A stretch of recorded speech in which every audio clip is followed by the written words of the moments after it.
For years, the planners have been talking of shifting Covent Garden Market, but it's still there, a stone's throw from Leicester Square in the heart of London, sprawling over streets which have become some of the most congested in Britain.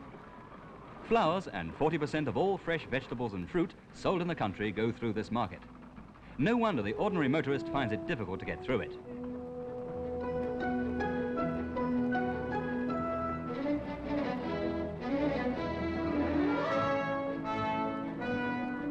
It's a general clearinghouse for produce from all parts of the world.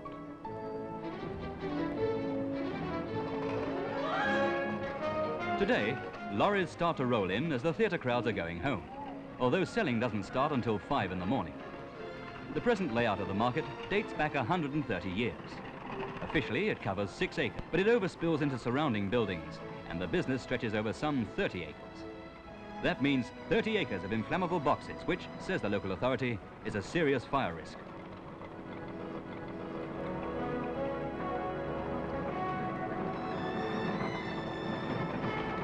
Thousands of Londoners have never got up early enough to see Covent Garden in full swing, but it's one of the sights for tourists year after year, and sometimes a late reveller or two finds himself there.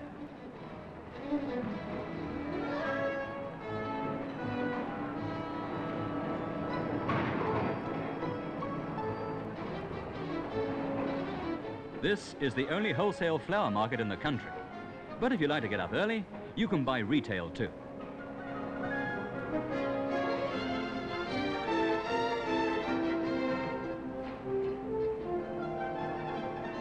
And right among the flowers and vegetables is London's most famous magistrates' court, Bow Street, which attracts a rather different clientele from the building opposite, the Royal Opera House.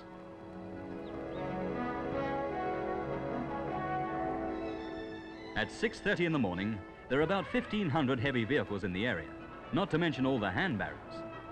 4 hours later, half that number will still be there, unable to move and get on with the business of distribution.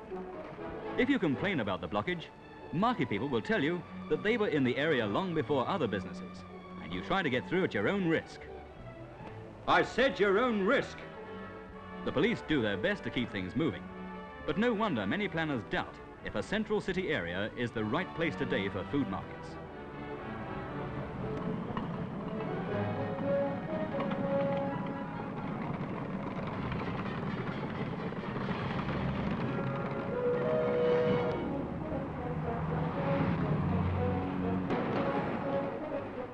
People who think Covent Garden has a distinctive atmosphere would have no doubt at all about Billingsgate.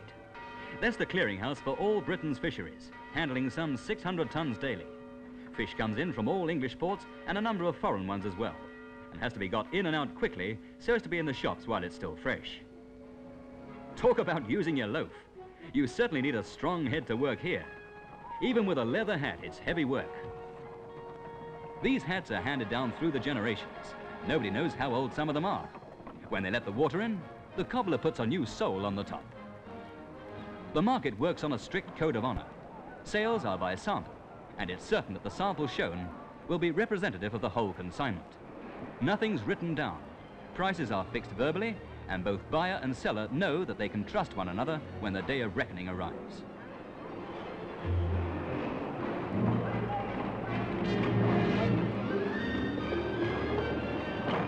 Some of the merchandise comes in alive. Below the market, there are boiling tanks for shellfish. The business of Billingsgate has decreased since the war.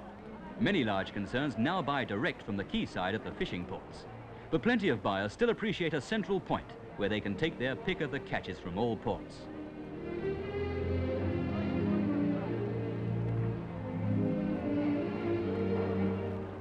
A cry you'll often hear is, "Up the hill." This means a porter needs a shove up with a heavy load, and it's a well-known way of making the odd beer money. If you're nippy enough, you can make quite a few shillings in the course of a morning. Porters are paid by the number of boxes they carry, so no wonder everybody's in a hurry at Billingsgate.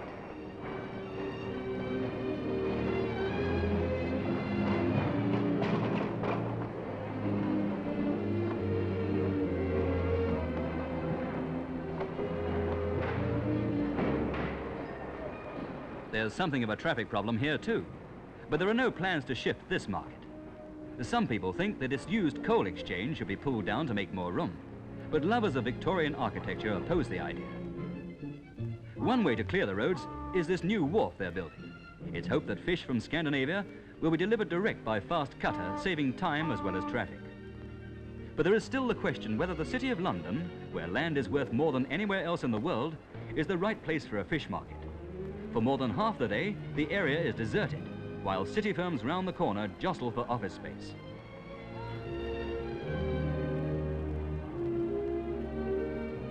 The central London markets, known all over the world as Smithfield, handle more than 400,000 tons of meat in an average year.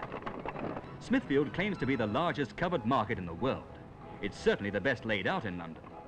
Some people are reminded of a cathedral by the lofty roof.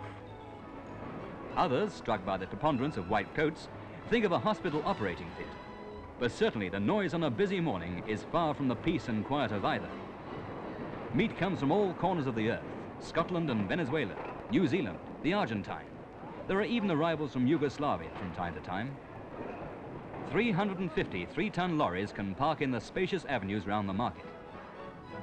This area of the market was destroyed by fire some years ago. Immediately, surviving firms offered space to their rivals, and things were soon moving again. That's the sort of spirit they have in the market.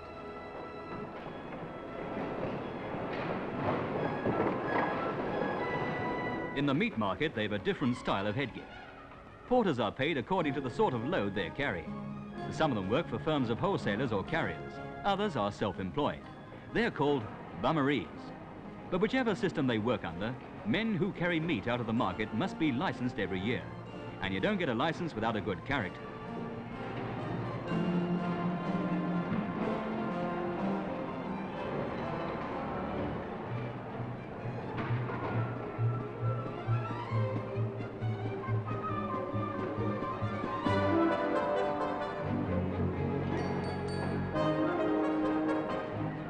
Each firm moving supplies has a parking space allotted for lorries.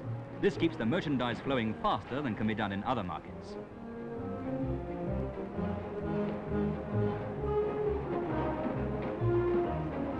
By 1 p.m, the business of the day is over. Soon, all the 29 market gates will be shut. There's a restaurant just round the corner where many of the market executives and dealers go for lunch. What do they eat? Meat, of course. And these men are some of the best judges in the country of a chop or a steak.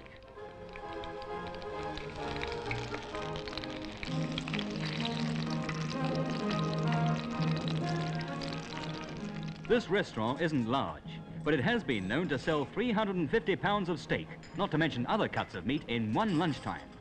It's the scale of eating you might expect from people who go shopping by the ton.